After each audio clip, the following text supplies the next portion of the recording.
Aqui esse espaço ficou muito legal. A gente gravou um podcast no escrito. Show. Vamos nessa, então.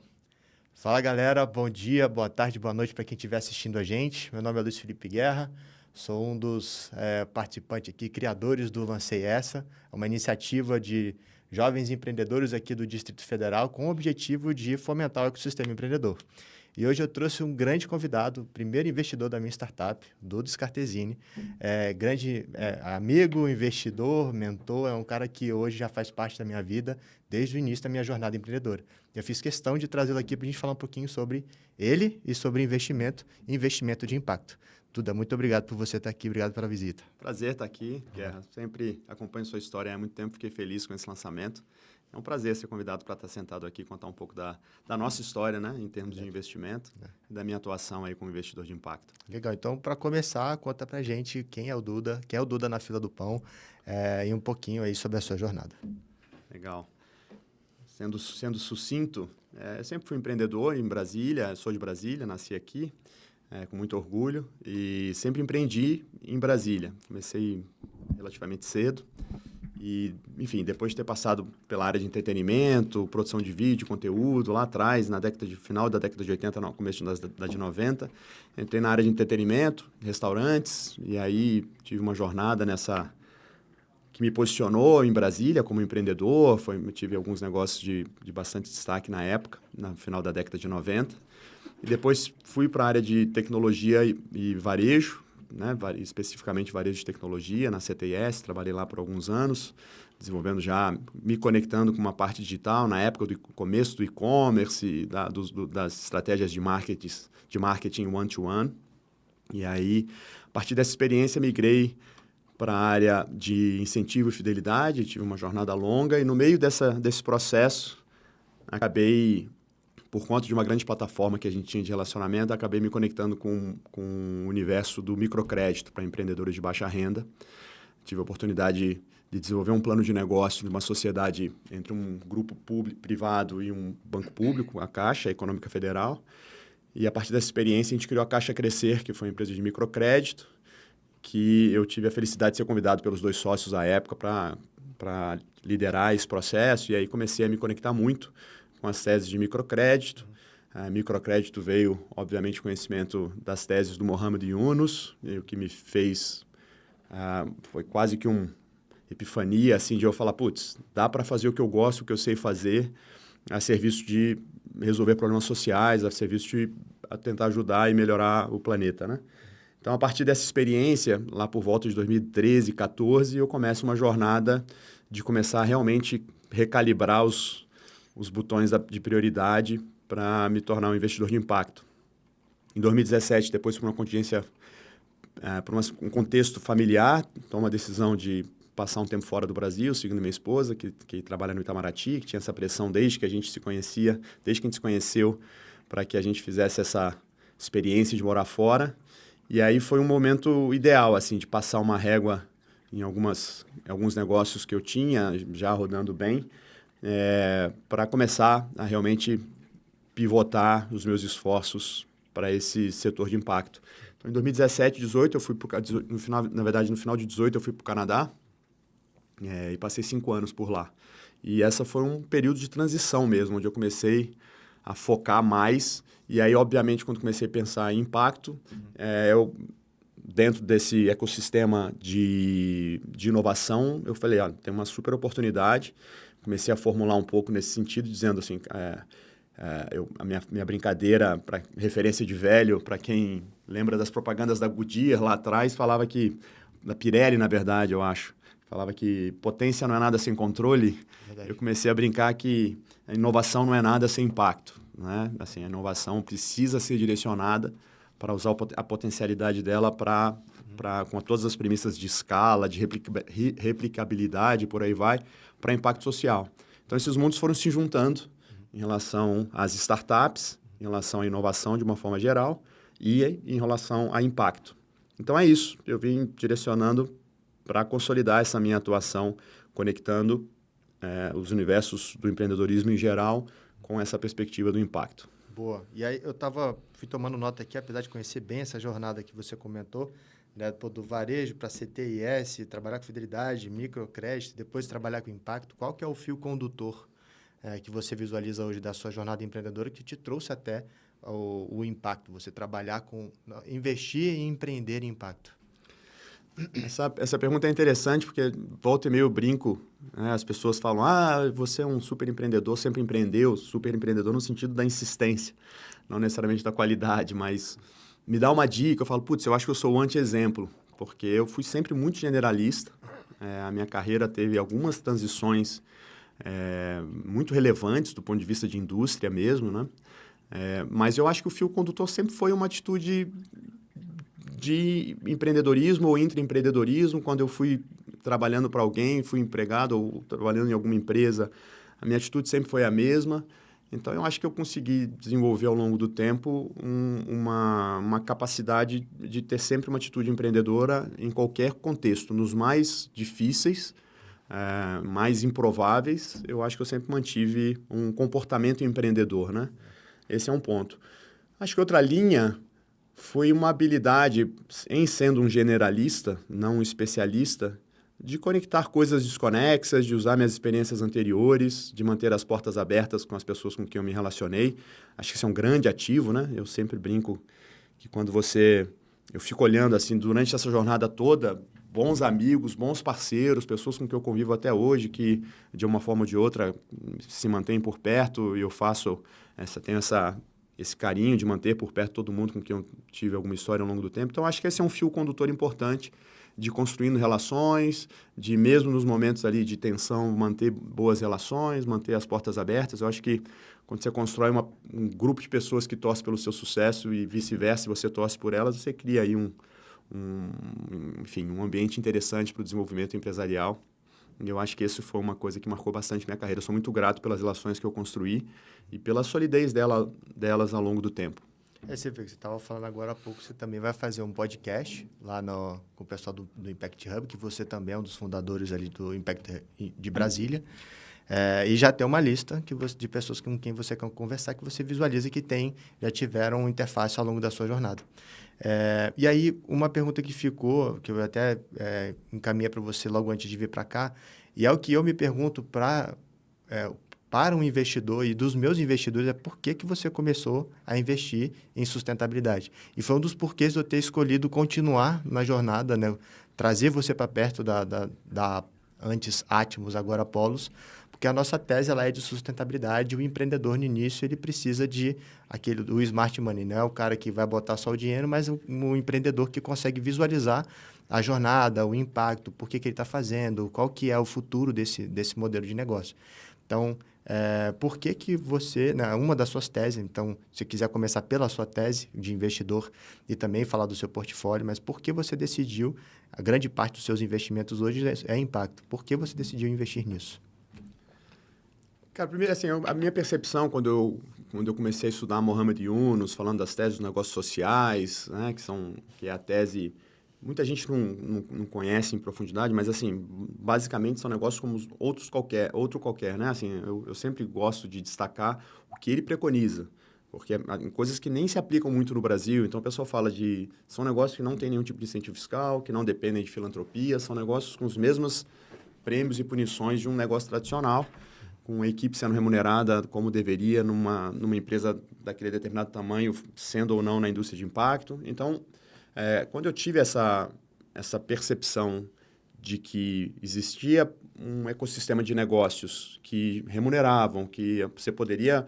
Inclusive, eu sempre brinco com isso. Eu falava com muitos amigos, eu queria conseguir ganhar dinheiro suficiente para um dia poder trabalhar com impacto social. Eu falo, não, é uma indústria, é um lugar para se trabalhar, para se ganhar dinheiro, para se sustentar, né? Então, quando eu fui me conectando com as teorias dos negócios sociais, depois uma variação dela que são os negócios de impacto social, os investimentos de impacto social, que são mais ou menos a mesma coisa, mas com perspectiva de distribuição de lucro, né? Não concluí o raciocínio, mas os negócios sociais, normalmente os investidores, os sócios, determinam por estatuto, né, que não há distribuição de resultado, que todo resultado, ela busca a geração de resultado, mas esse resultado tem que retornar para aumentar o impacto daquilo que você se propôs a fazer em termos de impacto social, né?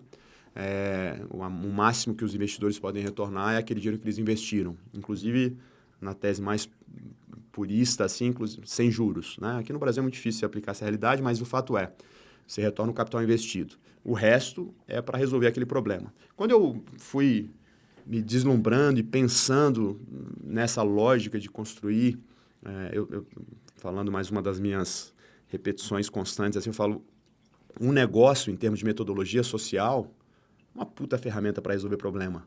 Né? Funciona, tem metodologia, todo mundo entende, tem toda uma lógica, um arcabouço cultural e técnico para fazer com que ele funcione bem.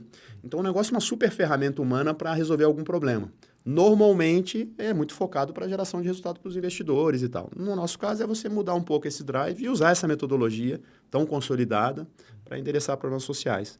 Então, é isso. Quando eu comecei a identificar que aquilo que eu gostava de fazer, aquilo que eu me via fazendo desde sempre, aquilo que, de alguma forma, me formou enquanto cidadão, assim, eu sempre fui reconhecido por alguém que está atuando e empreendendo, eu achei fascinante essa possibilidade de usar. Sempre tive também uma lógica, uma sensibilidade social e uma percepção de que alguma coisa estava muito errada.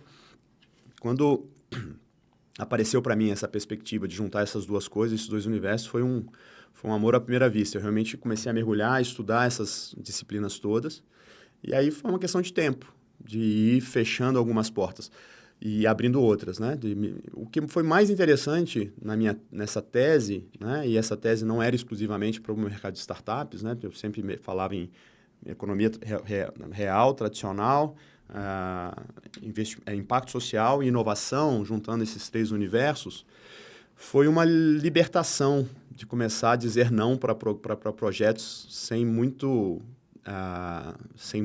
sofrimento. Eu sempre fui um cara com muita dificuldade de dizer não para uma boa oportunidade. Mas aí, quando você coloca esse drive na frente, tem impacto real, né? E aí fazendo uma diferenciação entre impacto social e sustentabilidade. Não necessariamente a sustentabilidade tem um impacto social positivo. Normalmente, a sustentabilidade fala um pouco da questão da gestão dos recursos, de uma forma geral, né? Mas uma empresa pode ser sustentável sem gerar impacto social positivo. Tá?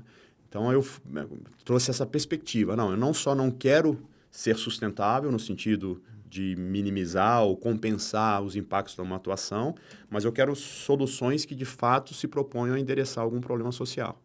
E aí você vai conseguindo ficar mais seletivo, e eu estou nessa jornada. Assim, talvez os melhores negócios que eu poderia ter embarcado nos últimos anos passaram pela minha frente recentemente, e eu com uma tranquilidade enorme, com muita clareza, falei, não me interessa, é um super negócio, mas não vai me levar para onde eu quero estar atuando. Então, acho que foi super importante desenvolver essa tese para poder dizer não com mais tranquilidade. Boa. E essa tese hoje, fique tranquilo também, se você não se sentir confortável, mas você normalmente gosta de falar dos seus investimentos.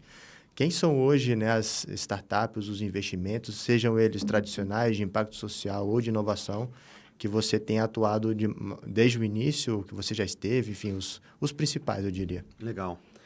Nessa jornada, eu também acho que eu sou um pouco um anti-exemplo, porque eu comecei de uma forma muito intuitiva, né, conhecendo empreendedores, ficando fascinado com a dinâmica do processo das startups. Era uma novidade para mim há 6, 7 anos.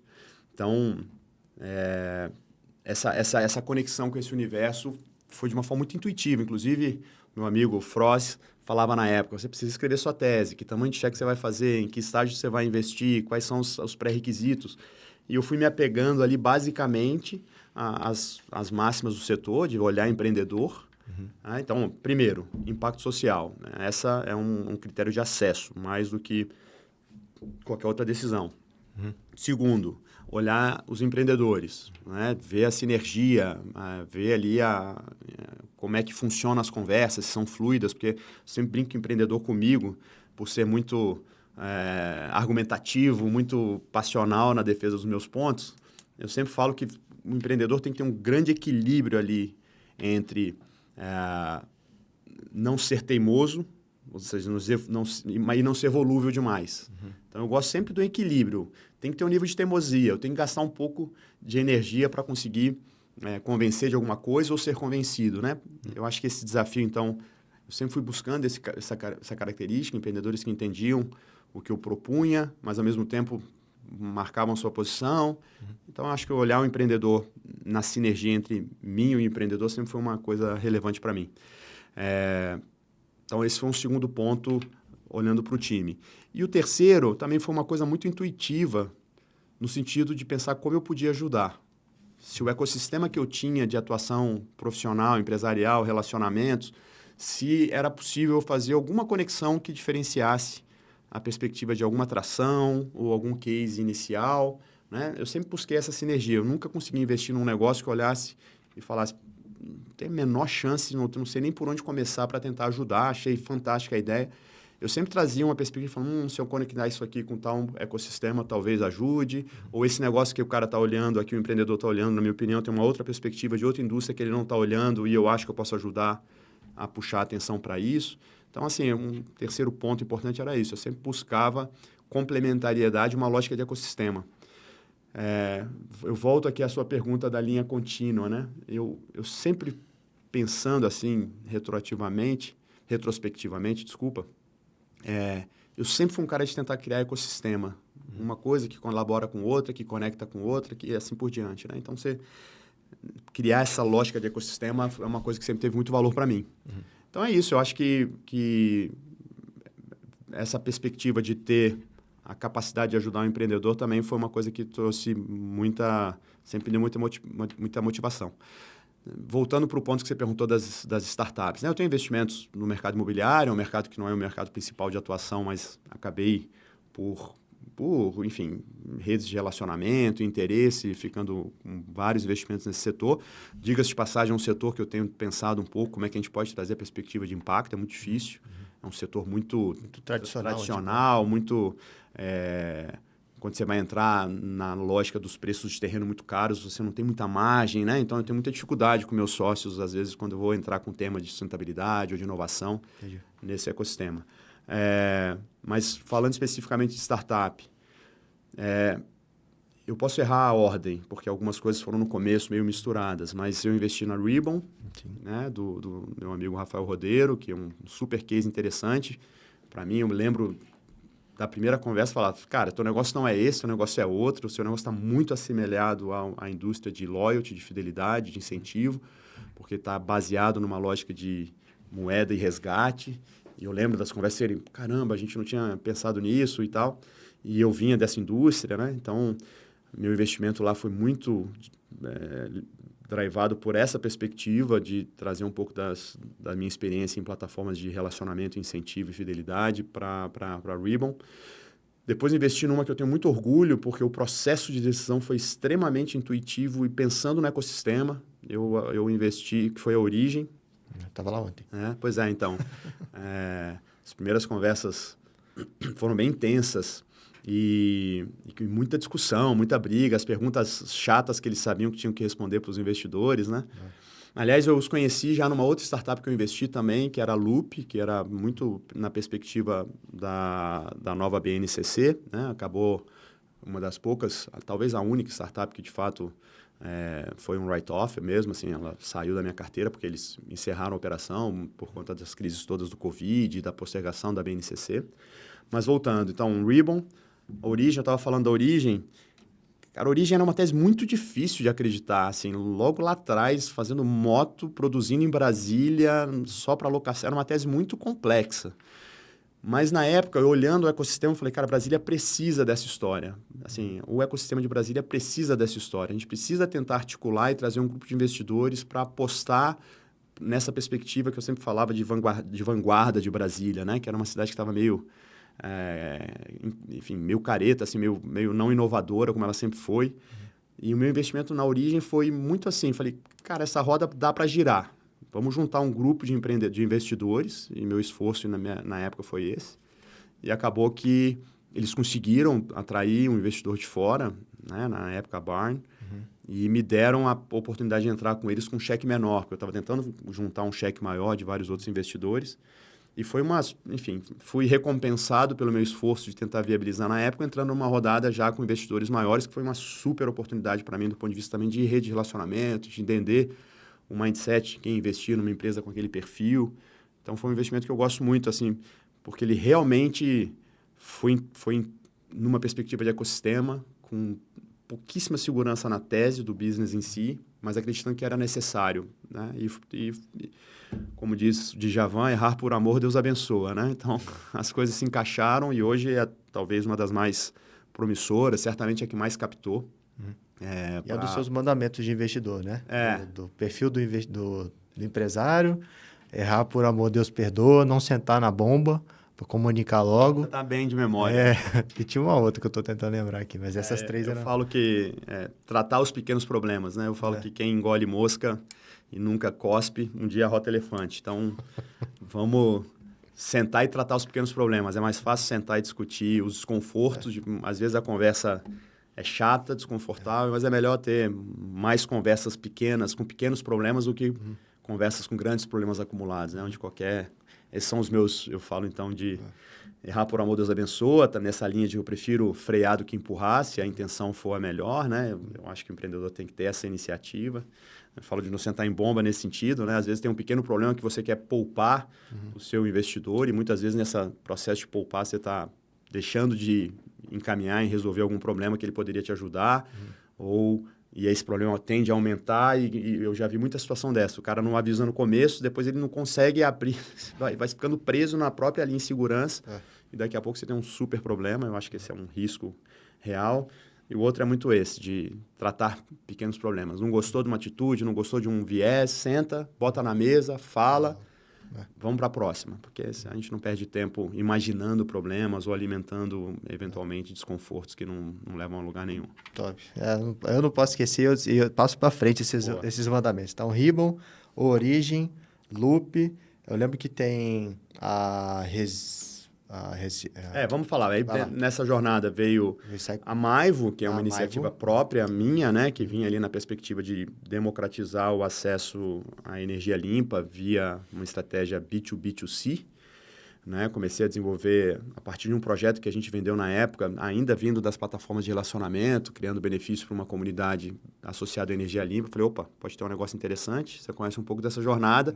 Porque foi quando a gente começou a discutir se isso era um business ou não, se poderia ter uma camada de inovação, tirar a perspectiva de investimento em energia, mas sim na parte de criação de benefícios sustentáveis, numa perspectiva de um custo menor do valor de face do que o custo de concessão.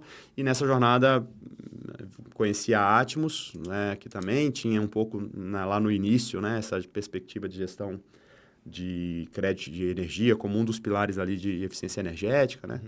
Então fizemos um investimento na Atmos também na perspectiva de sinergia com a Maivo, porque na época, você sabe bem disso, existia ali um medidor inteligente de energia, que era uma coisa que dava uma outra perspectiva se a gente instalasse nos usuários da Maivo, né? Eu falava sempre do meu mantra, você sabia, eu falava da geração de valor extra-watt, não podemos ficar preso no custo versus o preço do watt, e aí a gente viu essa sinergia, até cogitamos a possibilidade de virar um investimento único, né?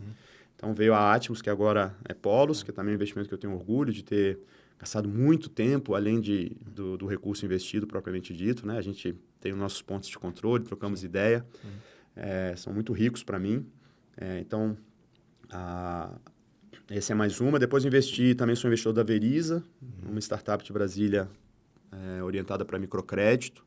Eu brinco que é a minha teimosia no ecossistema de microcrédito, é uma indústria super complexa, difícil, necessária, mas que tem uma série de desafios. Na época, o Juvencio, que já tinha trabalhado em grandes empresas, já era meu amigo, já tínhamos relacionamento pessoal e profissional, me chamou para apresentar a tese dele na Veriza. Eu falei, putz, Juvencio, você pegou o cara errado. Assim, cara, eu acho que as premissas estão muito tortas, a minha experiência eu não acho que essas suas premissas são boas.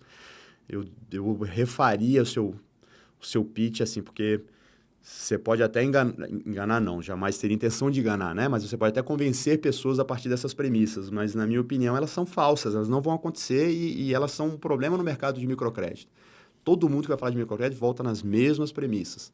E eu falo, cara, esquece essa história de inadimplência baixa, você tem que abraçar a inadimplência, você vai ter que aprender com isso, fazer o que ninguém está fazendo, enfim. Até mostrar ela, né? E eu falo, eu falava, cara, para mim é muito mais fácil você me convencer de investir se você trouxer uma jornada de aprendizado de uma alta inadimplência do que você tentar me convencer de que a inadimplência vai ser pequena, porque não vai. Né? E aí ele falou, pô, Duda, preciso de você para bater mais na minha tese, me ajuda a reconstruir isso, me convidou para ser um advisor. E aí ele abriu uma rodada na época e eu não queria ser só o ovo no ovo com bacon, né? Queria me comprometer e acabei acompanhando, liderei a rodada que ele fez via CapTable, investi lá 5% da rodada. E fechou em 24 horas, não foi? Não, fechou muito rápido, fechou muito rápido. Então, estou lá na Veriza também com uma participação relevante, tanto do ponto de vista do investimento quanto da minha presença ali no board como um consultor, né? Um advisor do Juvencio e do time. E recentemente também investi na Compostar. Compostar, que é voltada para a perspectiva de gestão de resíduos orgânicos, né? Eu estou muito conectado com essa lógica de resíduos sólidos, porque eu acho que tem uma oportunidade muito grande nessa indústria, não só do orgânico, mas do resíduo sólido em geral, por conta da lei nacional e do processo de regulação que está se impondo, né? E, inclusive, é uma outra iniciativa que não está em formato de startup, mas está trazendo uma camada de inovação e de uma articulação importante também para a gestão de resíduos recicláveis. Essa não tem uma marca, não é um business, mas é uma estrutura para aproveitar o esforço de regulação para que o impacto social chegue na ponta na cadeia de reciclagem. Isso já é mais um modelo B2B, porque a Compostar é B2C. A Compostar é B2B e B2C. A minha tese ali, eu falo a minha tese como investidor, né? E, obviamente, tenho discutido isso com o time. Estamos lá fazendo das destinações do meu investimento lá, foi justamente para fazer um bom planejamento do que a gente quer em termos de estratégia de mercado, né? Se a gente quer ser muito grande em Brasília, qual é a tese de expansão. Para mim, esse é um negócio com muita oportunidade de expansão e talvez a inovação esteja na separação dos negócios associados à questão da gestão de resíduos. No caso do reciclável, você tem a parte de logística, a parte comercial de B2B e B2C, você tem a parte de logística de coleta de resíduos, você tem a parte de destinação de resíduos, né, os patos de compostagem, você tem a parte do adubo lá na ponta. Né, você conseguir reorganizar essas etapas para dar uma perspectiva de crescimento mais célere, eu acho que o valor está nessa inovação, na estratégia de crescimento. Então, sou um investidor na Compostar e agora estamos... Hoje eu estou indo para São Paulo para um roadshow dessa nossa tese de venda de crédito de reciclagem, que também se conecta com esse universo. Então, essas são as minhas iniciativas hoje e, obviamente, a que estaria na economia real, que é o Impact Hub. Né? Não sei se esse é um capítulo à parte, mas vem dessa perspectiva de ter uma base para atuar nesse ecossistema. Né? Eu sempre brinco que o Hub tem a atividade fim dele, mas eu vejo o Hub muito como um meio de estar presente, de conectar, de conhecer, de aprofundar e fazer de forma muito séria a perspectiva do impacto social. Né? Hoje, esse é um tema super complexo, porque eu tenho visto coisas que, do ponto de vista de impacto, são quase obscenas, sendo carimbadas como ESG. Coisas realmente assim, não é possível que vão chamar isso de ESG. Entendi. Então, tem um processo... A minha relação com o Impact Hub, a conexão com os outros Impact Hubs do mundo, a minha presença, eu tenho fazido questão de ir até os encontros globais, porque eu acho que é uma oportunidade de você estar junto com os outros empreendedores, ver os cases, ver as teorias de mudança por trás dos projetos. Então, o Impact Hub me traz uma base importante do ponto de vista de convivência com o ecossistema e uma base teórica para qualificar a minha atuação enquanto investidor e empreendedor nesse segmento de impacto. Pronto, aí você já veio para o ponto polêmica, né? Que eu queria trazer, eu acho que mandei essa pergunta também. Pô, a gente está vendo agora lá no Sul, aquela situação ali, seja também porque não tem uma infraestrutura preparada para receber aquela catástrofe, mas também o que está acontecendo com o mundo, pode ser causado pelo homem ou não é. Tem gente que diz que não é, tem gente que já estava previsto, que sempre é um ciclo. Seja o homem ou não, está acontecendo e a gente está sofrendo esse momento agora, que é a crise climática. Sustentabilidade é balela ou não? Ou precisamos falar sobre isso?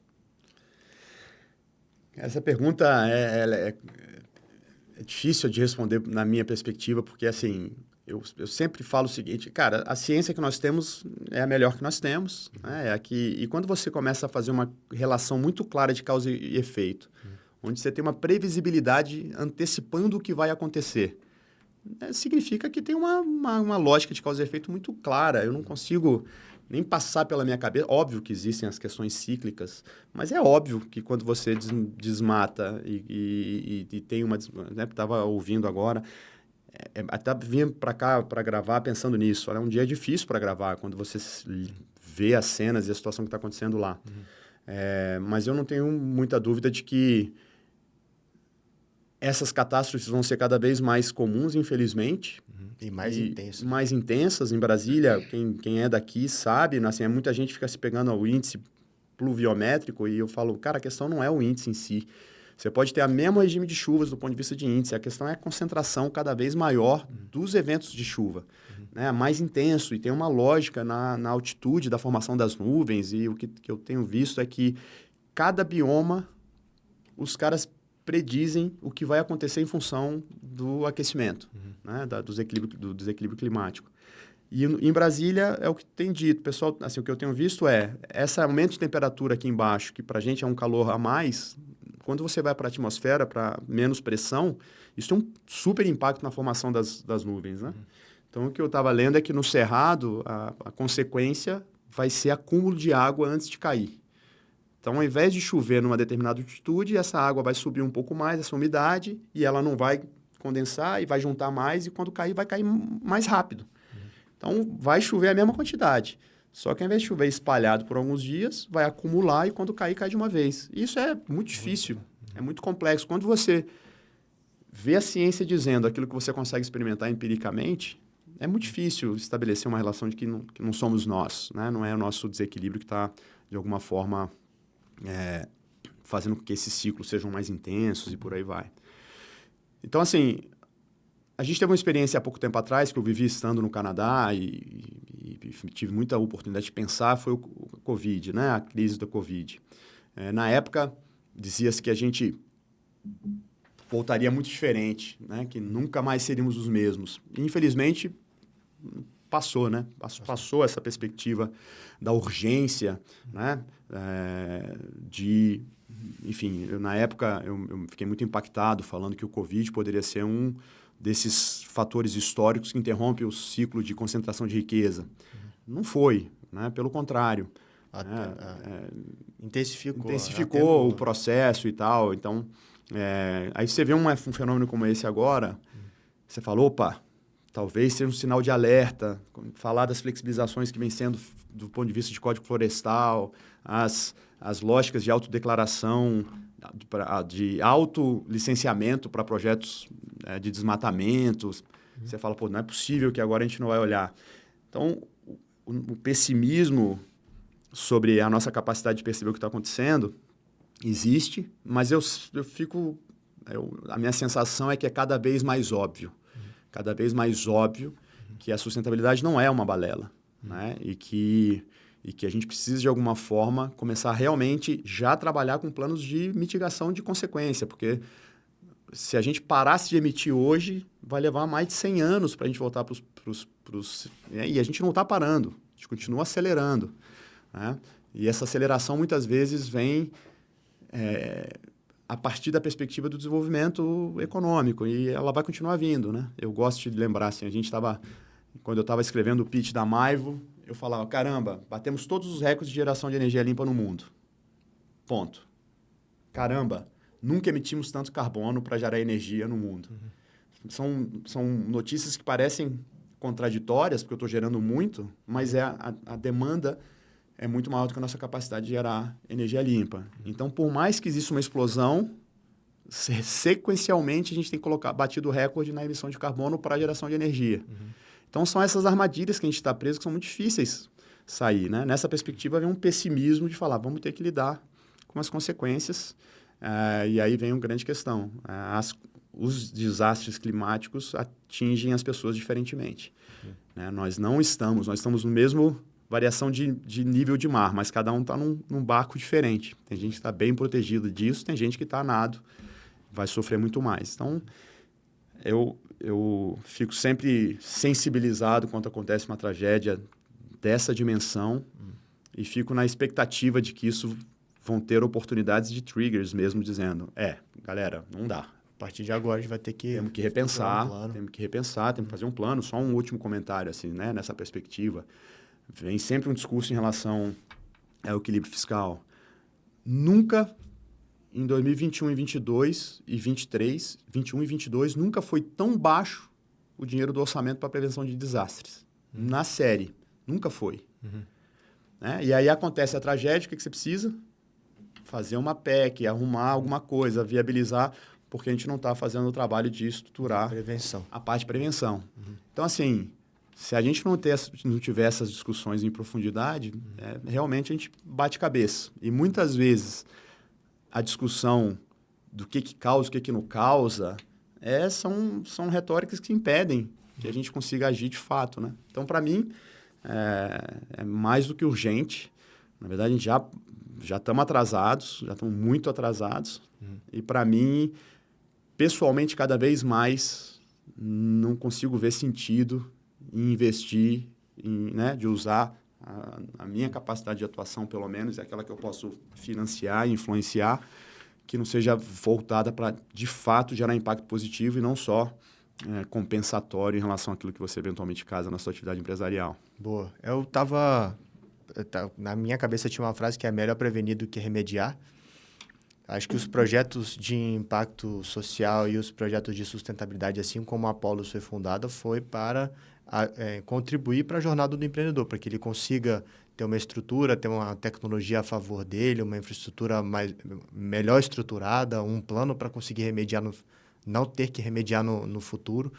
Então, é uma pena a gente ver isso ainda acontecendo. É natural, no início do ano, em janeiro, fevereiro, acontece lá no Rio de Janeiro, em Petrópolis, quando dá... acho que foi março, janeiro, são as águas de março, fechando o verão. Sempre dá problema no Rio de Janeiro. Eu lembro de pequenininho no Rio, ver a chuva subindo, a gente não ir para o colégio por causa disso e muita gente ficar sem casa por causa de desmoronamento de encostas, por exemplo. Então,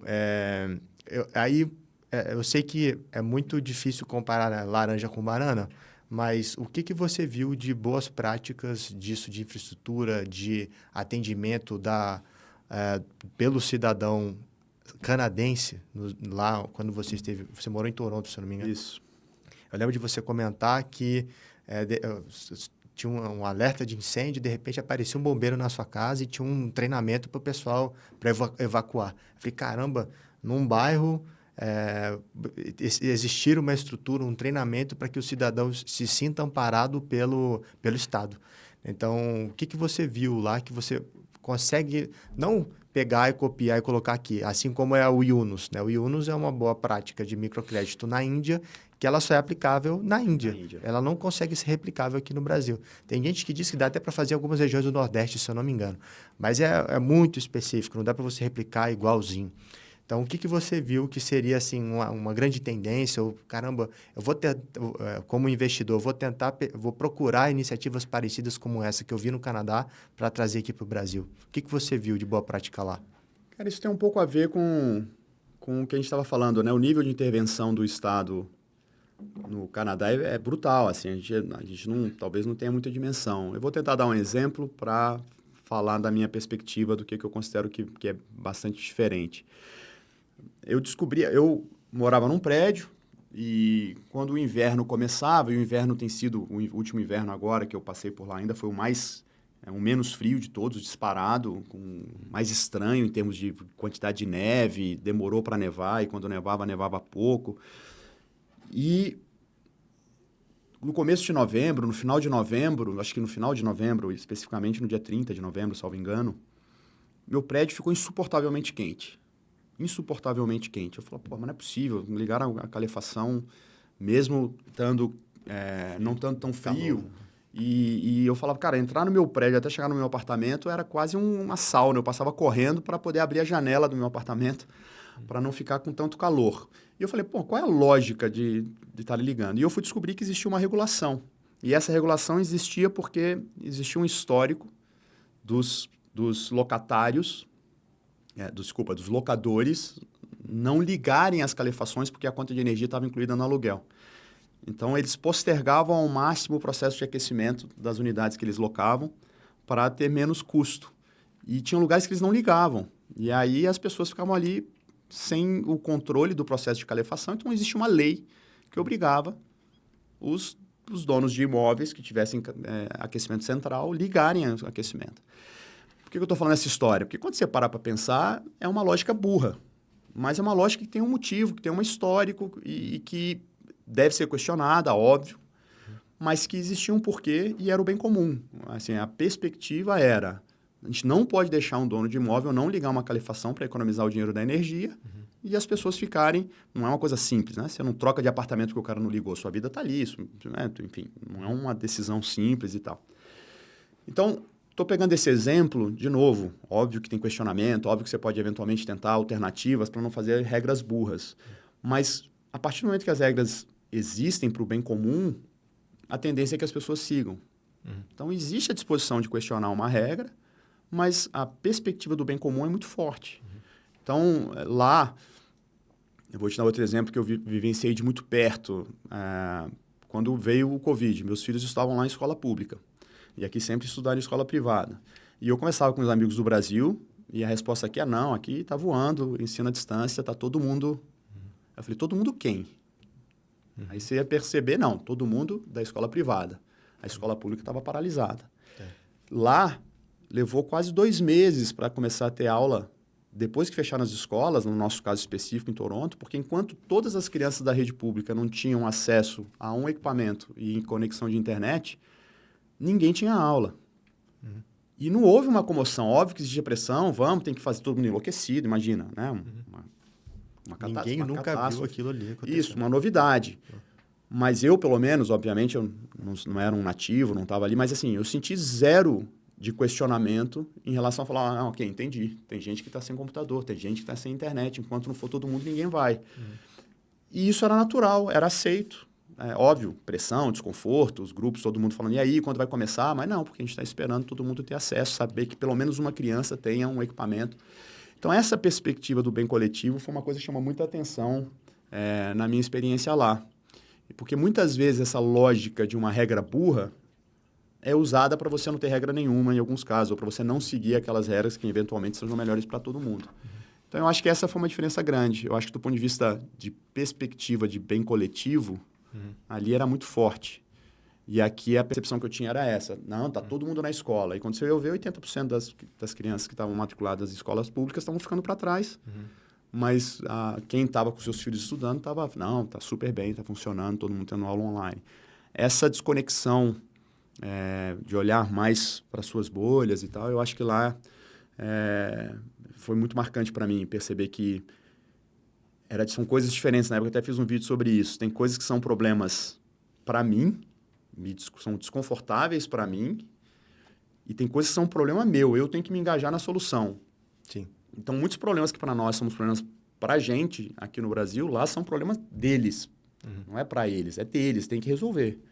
Então, até estava conversando com um amigo ontem, falando sobre a experiência em Ottawa, sobre criança na rua. Ele chegou a ver criança na rua. Eu nunca vi uma criança na rua em Toronto. Para mim era impensável, porque era socialmente inaceitável. Né? Então é isso. Eu acho que é um país que tem muitos problemas, mas de forma geral existe uma perspectiva de que as regras estão ali para servir o interesse coletivo. E essa perspectiva do interesse coletivo, muitas vezes, socialmente, culturalmente, não poder ser questionado. Né? Então, por mais que existam pressões, disputas e tudo, essa percepção, acho que ela era muito forte lá. Legal. E foi bom você ter falado disso, né? Do bem comum, do coletivo. Eu tive agora também, fiquei quase 2 meses morando nos Estados Unidos, num programa do Estado, do Departamento de Estado dos Estados Unidos, chama Young Leaders of America's Initiative. Eles pegaram 260 jovens de 37 países aqui das Américas, levaram esses jovens lá para os Estados Unidos e espalharam eles em 19 cidades. Então, eu fui designado para Salt Lake City e foi uma cidade, para começar, culturalmente muito diferente, porque eles são uma cidade de 75% da população é mórmon, e pô, rodeada de montanhas. No Brasil você não tem, você tem lá em Minas Gerais, em alguns lugares que você tem montanhas, mas do jeito que eu vi lá com neve em cima, aquilo ali foi totalmente novo para mim. Mas voltando para o bem coletivo, eu vi a infraestrutura pública, né, de segurança, de transporte, de iluminação, muito bem organizada. E isso sempre me chamou muita atenção nos Estados Unidos, porque eu lembro que eu paguei $85 para utilizar o transporte público quando eu quisesse, qualquer um deles, o ônibus, o trem, no mês inteiro. Então, eu vejo que tem algumas coisas que são básicas, né, para o cidadão utilizar o transporte público que eu vejo em poucas cidades no Brasil. Então, você comentar dessa estrutura para não ver uma criança na rua, eu também não vi criança na rua lá. Eu vi no centro, em algumas regiões, alguns moradores de rua, mas não era uma situação como tem em alguns estados nos Estados Unidos, que é o caso da Califórnia, por exemplo, em São Francisco, que está um caos. Então não é porque é Estados Unidos, também não é porque é Canadá, que não vão ter esses problemas sociais também, né? E existem iniciativas do próprio governo, do Departamento de Estado mesmo, para trazer, foi um dos porquês desse programa, de levar jovens latino-americanos com iniciativas para conseguir implementar lá também e trazer boas práticas para os seus países. Mas a gente já está meio que caminhando aqui para o finalzinho já, estamos com os últimos 20 minutos da nossa conversa. Eu queria ir para tipo um encaminhamento, né? O jovem que quer empreender ou o investidor que quer investir nesse segmento. Então, indo do meu lado, eu comecei a investir a minha vida em sustentabilidade porque eu acredito que existem muitas pessoas que não têm acesso nem à informação básica. Né? A Atmos começou porque o meu pai, que tem pós-doutorado na área dele, não conseguia entender uma conta de energia. E não sabia por quê que a conta de energia dele estava subindo. Eu falei, caramba, meu pai tem aí quase 40 anos, olha para um número, tenta entender por que aumentou em relação ao mês passado, e ele não consegue tomar uma decisão. Então, eu falei, caramba, se um cara com esse acesso, que faz parte de 1% da população, né, em questão de acesso ao básico, ele não consegue entender a conta de energia, eu fico imaginando o resto da população. Então, eu queria desenvolver alguma solução que fosse acessível para todo mundo. E foi por isso que veio primeiro o medidor. Então, o medidor, ele veio para trazer consciência do consumo de energia do empresário. E ele trouxe, até certo ponto, até fiz a minha tese do meu MBA, foi como que o medidor de energia trouxe consciência do consumo de energia para os empresários, né? O micro e pequeno empreendedor. Mas o medidor de energia, ele trouxe para a gente, depois na descoberta de outros pontos da operação do empresário, e foi muito do seu insight também, assim, Guerra, o bicho está pegando, cara, você precisa dormir lá no McDonald's, pega lá, vai McDonald'sizar o empresário depois. Então, caramba, se tem um problema na operação do McDonald's que alguém não está resolvendo, muito provavelmente, eles que têm tudo organizadinho, tem checklist, horário de ligar, de desligar, o responsável, o empresário, um restaurante que é parecido, que quer tentar ser parecido com o McDonald's, vai ter o mesmo problema. E aí a gente descobriu a tal da câmara fria, que é um equipamento lá esquecido na operação. E toda a refrigeração, que é problemática também. Então, e aí ali a gente foi, não só eu trazer o nível de consciência para ele, falar assim, aqui você está gastando mais energia.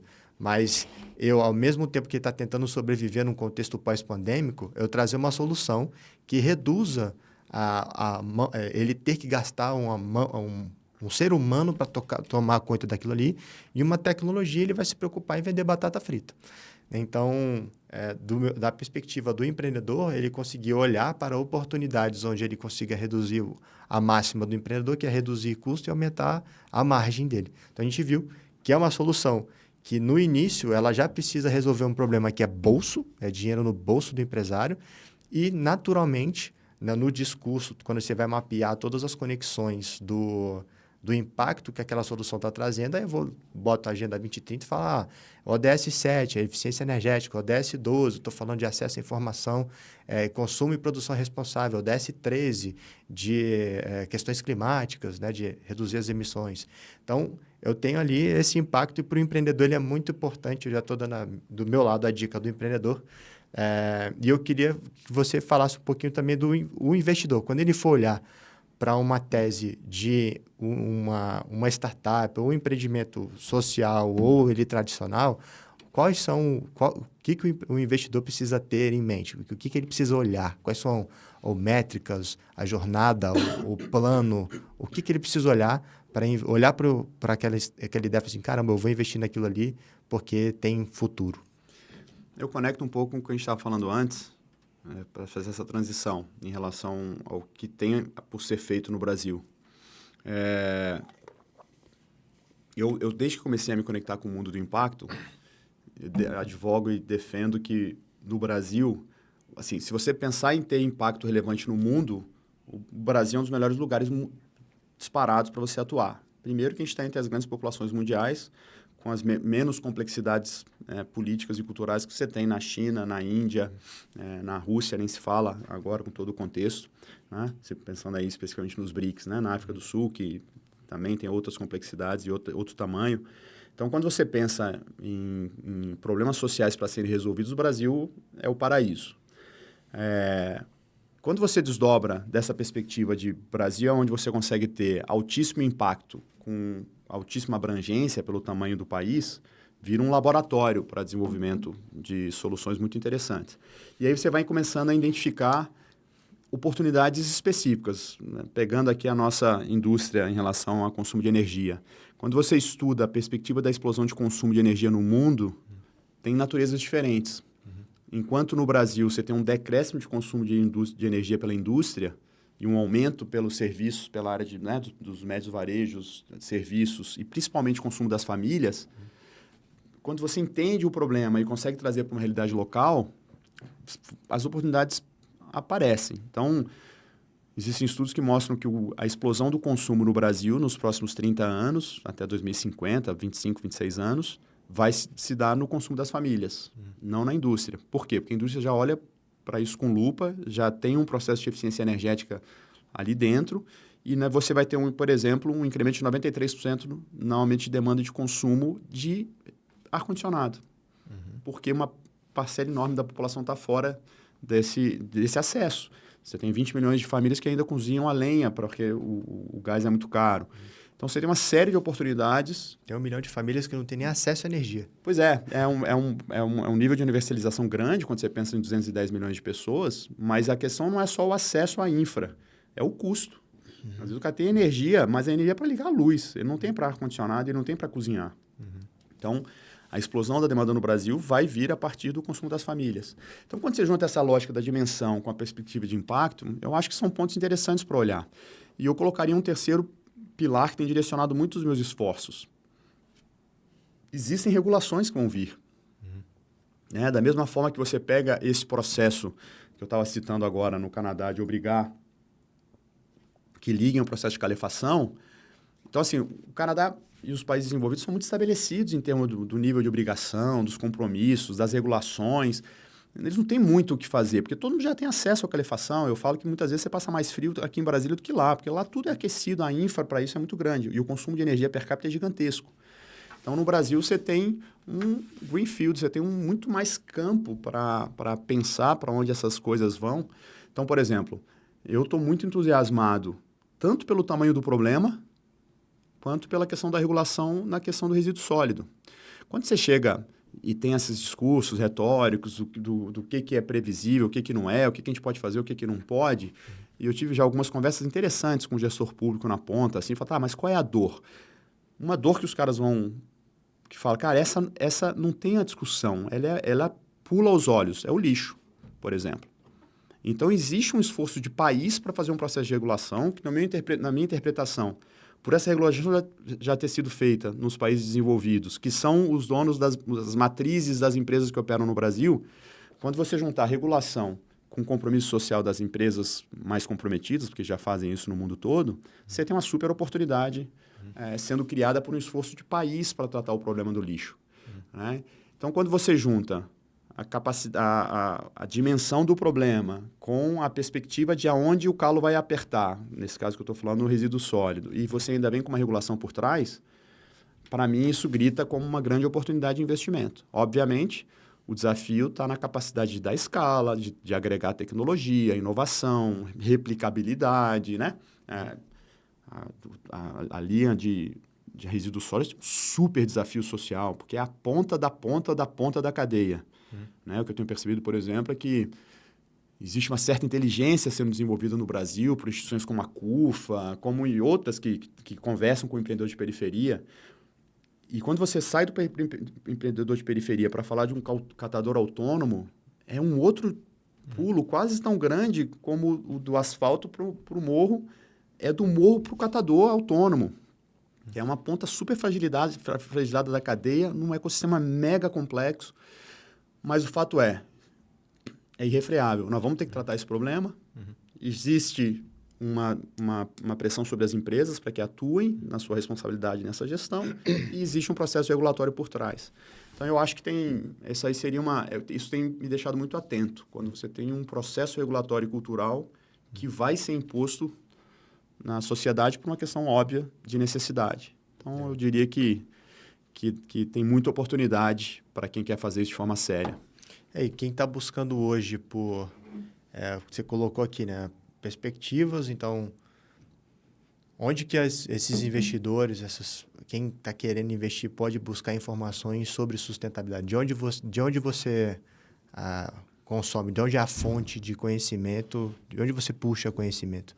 Lancei essa. Essa é uma fonte, eu acho que tem muito conteúdo. Né? A gente estava falando aqui antes dessa perspectiva de gerar conteúdo como uma atividade. Eu fazendo aqui, puxando a sardinha, o Impact Hub se propõe a ser esses espaços. Né? O Impact Hub é um lugar que, se você for sentar na copa e começar a conversar, você vai se deparar com desafios, com oportunidades, com editais para resolver problemas. Então, é a gente se conectar. Eu falei em algum momento, né? O Impact Hub foi... Assim, é muito melhor do que eu podia sonhar do ponto de vista de ecossistema para deparar com oportunidades, com empreendedores, com teses, com tecnologias, com fontes de financiamento. É um espetáculo. Né? Eu tive uma sorte de me conectar com o Impact Hub, tive a sorte dessa conexão vir junto com a Daisy, que é a sócia que fundou aqui em Brasília. Eu sou um co-founder, ajudei ela a montar o espaço. Mas quando a gente junta isso com os papéis claros, a gente com os alinhamentos de interesse bem claros, né? Eu acho o Impact Hub um super exemplo. Eu realmente acho que o Impact Hub é um negócio super necessário. Tanto que o nosso esforço agora em termos de Impact Hub precisamos abrir no Brasil inteiro. Não como uma atividade fim em si. Se você conseguir manter ali o seu nariz fora d'água, tendo esses espaços de inovação social, onde as pessoas se encontram, isso é super importante para o ecossistema. Então, a gente está fazendo um super esforço agora, acabamos de abrir Goiânia, já abrimos São Luís, no Maranhão. Não tinha nenhum Impact Hub no Nordeste brasileiro, onde você tem uma grande quantidade de oportunidade de resolver e endereçar problemas sociais. Essa entidade intermediária entre o terceiro setor, a economia, o privado, o governo, essa articulação, para mim, ela é super chave. E, de novo, puxando aqui a brasa para a sardinha, eu acho que o Impact Hub é uma super fonte. Eu diria que... só uma curiosidade sobre isso. Quando eu fui para Toronto, eu falei, cara, tinha essa decisão pessoal de me conectar e fui identificar e procurar essas comunidades. Eu achei lá o CSI, Center of Social Innovation. Por incrível que pareça, eu conheci o Impact Hub porque eu me conectei com a fundadora do CSI lá em Toronto. Legal. E ela estava vindo para fazer um evento no Brasil do Impact Hub. Então, eu descobri primeiro o CSI, porque eu fui estudar o ecossistema para onde eu estava me mudando. E por conta da minha conexão com o CSI, ela estava falando no Impact Hub, conheci o Impact Hub e falei, tem que ter um em Brasília. Fui atrás, falei, não, já tem em Brasília, me conectei com a Daisy e a história... Então, ou seja, uma movimentação para esses ambientes de troca de informação, de pessoas afinadas, eu acho que o Impact Hub traz muito isso. Né? Você atrai pessoas, é um dos grandes prazeres que eu tenho, que o Impact Hub me propicia, é encontrar com gente incrível. Assim, gente que você não faz ideia da zona da mata do litoral norte de São Paulo, e você, de repente, conversa e tem uma iniciativa, e tem um projeto, e tem um edital, e tem um recurso, e tem uma empresa privada.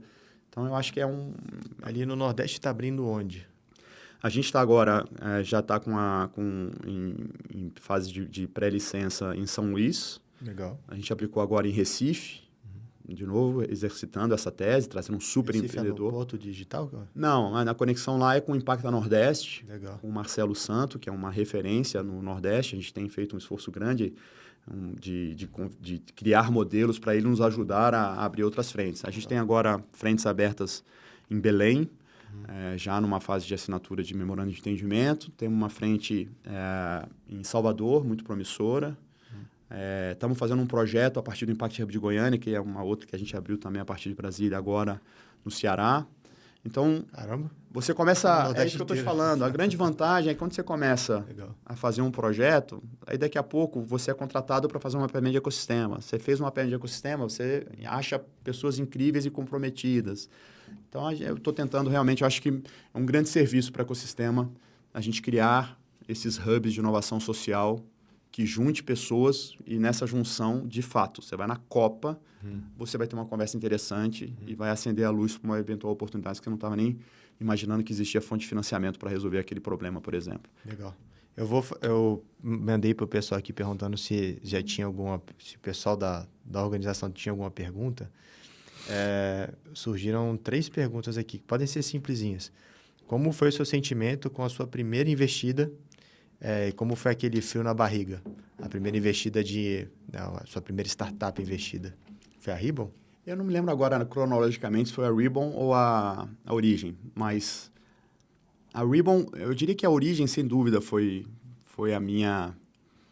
Porque a Ribbon eu peguei num estágio muito inicialzinho, foi um investimento super pequeno ali, que era aquilo que, beleza, se eu perder não vai machucar, né? Eu tinha consciência de que foi um cheque pequeno. Quando eu fiz a movimentação de tentar juntar um grupo na Origem, aí foi um cheque que doeu, assim, que falava, opa, já era um recurso muito maior do que eu tinha investido, né, na minha história toda.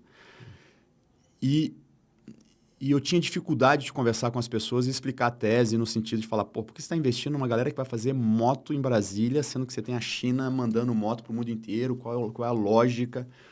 E eu falei, cara, eu não vou conseguir convencer ninguém. Então, foi talvez o investimento mais difícil para fazer. E o que eu tenho muito orgulho, porque o que me motivou a fazer valorizou a minha máxima de errar por amor, Deus abençoe. Eu investi ali realmente pensando no ecossistema e fui premiado com o sucesso da tese do empreendedor mesmo, né? Dos empreendedores. Eu sou suspeito para falar ali, porque quando eu tenho dúvidas para conversar com o investidor, converso com você, com outros investidores, mas primeiro eu vou em você. Primeira pessoa que viu o novo pitch da Polos foi você, e o primeiro empreendedor que viu o pitch da Polos foi o Lisita. Então, assim, são as 2 primeiras pessoas que eu busco como referência. O Lisita foi um grande aprendizado, cara, muito bom. Um cara muito, muito interessante, assim. Nossas primeiras conversas foram tensas, porque ele era muito convencido ali, muito convicto, né? E tinha uma certa, não vou chamar impaciência, mas difícil, né? Você ficar tentando convencer de alguma coisa que está clara. O Lisita foi um belo exemplo de empreendedor que foi firme na defesa de alguns pontos. E eu tive um momento de fechar o olho e confiar. Falei, cara, eu não posso querer ficar influenciando porque ele é um empreendedor. E ele já provou para mim em algumas rodadas que ele estava certo e eu não. Então, uma experiência muito bacana. O time lá é muito fala forte. muito sobre isso mesmo. Tem as perguntas que você tem que ter um número na ponta da língua, ficar fazendo conta na hora. Não, vou pensar, vou buscar. Não, as perguntas que os VC vão fazer, você precisa ter resposta na ponta da língua. É um cara bem referência. E ele está fazendo uma nova rodada agora, tu deve estar acompanhando. Ele estava me explicando, mostrando todo o pitch dele, a estrutura, todos os insights, aqueles pormenores que o empreendedor não sabe. Ele falou assim, cara, os primeiros, é bem sabido, ele falou assim, é bem sabido que quando vão ler seu pitch, não gastam mais do que 30 segundos. Então, no primeiro slide tem que estar tudo. Eu falei, pô, faz sentido. Então, ele pegou... Não, e vou te falar, por exemplo, aí voltando ao investimento que me deixou muito feliz de ter feito. A quantidade de aprendizado que eu tive na jornada da Origem, nos últimos 5 anos, é incrível. O fato de estar com investidores que vieram com cheque literalmente 10, 20, 100 vezes maior do que o meu. O cara vem com outro olhar, né? As perspectivas de lógica de que é dinheiro de equity, o que é dinheiro de dívida, como aloca. São experiências que eu tenho usado de forma muito assertiva em outros negócios. Então, assim, o fato, de novo, não aconteceu, mas se tivesse acontecido eu ter perdido aquele investimento e tudo que eu aprendi nos últimos 5 anos já teria valido. Né? Então, é nessa perspectiva de um investimento que foi muito consciente diante do risco, que me deixa feliz, porque além de todo esse aprendizado, toda essa jornada, ainda se tornou um grande investimento. Ali é um caso a ser estudado e Mas usado. Tem muito desafio ainda, eles muito. sabem disso. É um desafio. Ele está agora previsto já para fabricar 300 motos por mês, então é um negócio. E já projetado para no final de 2000, daqui 3 anos, ter 100 mil motos. É um negócio assim. Esse é aquele negócio que vai realmente explodir, vai virar um unicórnio. E eu acredito nisso. Eu ia falar da outra alternativa, mas não tem muito caminho do meio. Né? A alternativa para eles ali é realmente acelerar e eu acho que estão fazendo um grande trabalho. Então, e aí uma última aqui. Como lidar com a perda de um investimento? Tipo uma startup que você investiu e morreu. Então, é interessante isso. Né? Eu tive essa experiência com a Loop dentro de um contexto muito específico. Tenho uma admiração grande pelo empreendedor. Foi talvez o meu primeiro investimento, foi um investimento meio maluco, né? Numa lógica de aluguel de um espaço que eu tinha, que eles ocupavam e tudo. E eu assim, quando você olha, a minha taxa de acerto é muito alta. Né? Eu consegui acertar, minha mão foi boa. E por isso que eu falo que eu sou sempre um anti-exemplo nessa perspectiva. Eu não fiz uma carteira de 20, 30, 40 startups para acertar em meia dúzia, em 3, 4 e essas pagarem todos os seus investimentos. Né? Não, eu estou com uma mão relativamente boa, então tive pouca experiência. Mas eu vejo com muita naturalidade, assim, com a própria Ribbon, com a própria Loop, que foi um processo ali, cara, não me tirou meu sono. Fazia parte do game, eu não entrei em nenhuma dessas startups, seria loucura, né? Com algum cheque, eu numa perspectiva de que aquilo mudaria a minha vida, para o bem ou para o mal, né? Nunca foi essa a motivação. Então, eu sempre tento ser muito empático em relação aos empreendedores, né? Eu acho que é uma característica minha, de fato, não sou um cara de apertar empreendedor. Eu falo muito, argumento muito, dou trabalho, porque eu tenho opiniões, tenho experiência, faço um esforço enorme de ser entendido, de trazer referências. Então, eu gasto muita energia, mas eu trato com muita naturalidade. Talvez as que eu tenha tido mais apego, assim, foram aqueles que eu estava mais envolvido diretamente, que eu via que o potencial estava logo ali.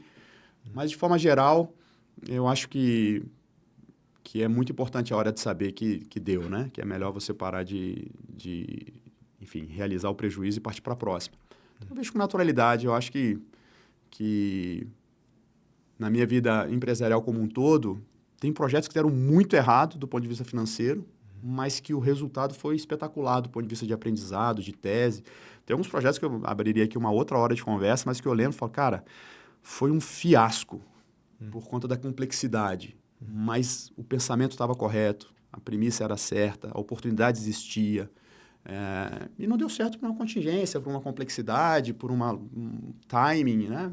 Então, eu vejo com muita naturalidade, é o que faz parte do jogo, né? Eu acho que é piegas dizer isso, mas eu acho que o grande desafio quando você mantém as portas abertas, como eu falei em algum momento da nossa conversa, é esse.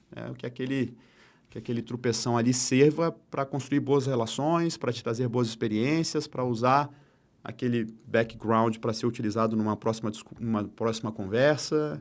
Então, quando você aprende com esse processo, eu de verdade, óbvio, prefiro 1000 vezes quando dá certo, mas eu vejo com muita serenidade mesmo, muita tranquilidade. Legal. E aproveitando as portas abertas e já indo para o encerramento, fica à vontade para avisar sobre algum projeto que você esteja fazendo, um evento que você vai participar, algum evento que o Impact Hub está organizando, qualquer coisa dessa. Tem alguma agenda prevista próxima, alguma coisa dessa? Tem várias agendas. A primeira que eu sempre tenho feito isso, e aliás, essas oportunidades de conversar, de geração de conteúdo, eu sou um cara meio fora das redes sociais e tudo, mas são muito motivantes. Pelas interações que as conversas como essas nossas, sempre tem uma mensagem, alguém que ou manda um pitch, ou manda um currículo, ou pede um papo, ou vai no hub. Então, a primeira coisa é isso. A gente precisa atrair gente boa, né? Eu acho que juntar gente boa não tem como ser improdutivo. Então, temos que juntar.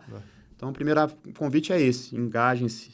Né? O Impact Hub está aí no Brasil inteiro, cada vez mais posicionado, tem conteúdo, tem gente comprometida, tem gente interessante. Então, esse é um primeiro convite. Segundo, é que esse convite tem um desdobramento profissional. Eu acho que tem muita oportunidade e tem muito projeto. Eu sempre falo de forma meio desafiadora para quem está trazendo projeto. Eu falo, eu ainda não vi um grande projeto não conseguir captar recursos para ser executado, se o projeto for bom. Então, acho que tem oportunidades de negócios reais. E no mais é isso, começar a usar o nosso poder de atuação profissional, mas principalmente nossas decisões de consumo para coisas que realmente empurrem a economia para um lugar melhor, empurrem o mundo para um mundo melhor. Então, por exemplo, na Compostar hoje a gente tem 500 pessoas físicas que contratam um serviço de coleta residencial do lixo orgânico por percepção do problema. Né? Elas não são obrigadas a fazer, sabem que se deixar no serviço público, isso provavelmente vai contaminar um lixo reciclável de qualidade, que poderia ser reciclado e por não ser reciclado vai parar no aterro sanitário, que vai ter uma vida útil 1/3 daquilo que era previsto por conta de excesso de lixo que deveria estar sendo tratado e está indo para o aterro. Né? Então, eu acho que nossos hábitos de consumo, nossas decisões individuais, por mais que elas sejam muito pequenas, elas têm um poder muito grande de criar cultura mesmo. Então, eu acho que o convite é para que as pessoas comecem a pensar sobre os seus hábitos, se eles de fato nos levam para um lugar melhor e tomar decisões de consumo que ajudem iniciativas, empresas, empreendedores que de fato estão comprometidos em construir um mundo melhor. Legal. Por último, mas não menos importante, portas abertas. Esse aqui é um papo que eu vou chamar investidores. Eu já tenho a minha listinha de pessoas que eu queria que tivessem sentados a essa mesa aqui para falar sobre perspectivas de investimento, principalmente aqui em Brasília, mas não se limitando a Brasília, mas vai ser para fomentar o nosso quadradinho. Tem algum investidor, colega seu, que você já faria convite que, fulano, estou indicando o teu nome aqui para você estar aqui nessa próxima conversa? Cara, provavelmente os nomes que eu indicaria são todos da sua rede de relacionamento, pensando na perspectiva do ecossistema de Brasília. Tá. Mas talvez eu fizesse uma recomendação de trazer algum investidor de fora de Brasília que investiu numa startup de Brasília para falar sobre isso. Legal. Então, me veio aqui à cabeça o Thiago da Barn, que foi o cara onde eu acompanhei o processo de investimento da Barn de forma muito estruturada. Eu não vou lembrar agora o nome dos investidores da Atmos, né? Não a Atmos, mas a Atmos que fez o investimento... Atmos Capital, né? Capital, que fez o investimento na Origem. Porque esses caras que de São Paulo, do Rio, olharam empresas em Brasília e investiram aqui... É um outro olhar, né? Outro olhar risco. Interessante, porque é contra-intuitivo também. Por que não São Paulo, né? Por que não... É tudo muito diferente, o dinamismo, por mais que a gente seja ufanista, eu sou um fã de Brasília, é diferente. São Paulo, os ritmos são diferentes, o nível de pragmatismo, né? Então, talvez a minha sugestão fosse trazer essas pessoas que investiram em empresas de Brasília não estando aqui. Legal. Porque talvez a gente quebre um pouco essa bolha e comece a enxergar o que eles enxergaram e tentar fomentar isso para que cada vez mais investidores de fora acreditem no ecossistema de Brasília. Eu, como entusiasta por Brasília, acho que a gente tem uma capital que sempre foi inovadora, sempre foi vanguardista em vários aspectos, desde a arquitetura até coisas triviais, música e desde faixa de pedestre, enfim, coisas bobas que a gente tem orgulho, mas acho que a gente não pode perder essa perspectiva. Então, trazer pessoas de fora que tiveram a curiosidade de olhar o nosso ecossistema e a disposição de investir, eu acho que pode ser uma coisa bacana para a gente se ver melhor. Combinado. Duda, obrigado pelo seu tempo. Imagina. Essa gravação, esse vídeo deve ir para o YouTube, depois vão ter alguns cortes também que vão ficar acessíveis para você. Obrigado pelas dicas, obrigado por tudo, pelos todos os pontos, deu 2 folhas de anotação aqui. Toda conversa com você dá 2 folhas de anotação. Obrigado por tudo, gente, obrigado por assistir. Se tiverem também indicações, vai ficar no YouTube, coloquem nomes de pessoas que vocês gostariam de ver aqui sendo entrevistadas nesse programa, beleza? Gente, Duda, obrigado. Valeu, camarada. Tamo junto. Valeu. Conta comigo, obrigado pela audiência aí. E espero que renda bons cortes e bons conteúdos. Sempre rende. Obrigado. Valeu, galera.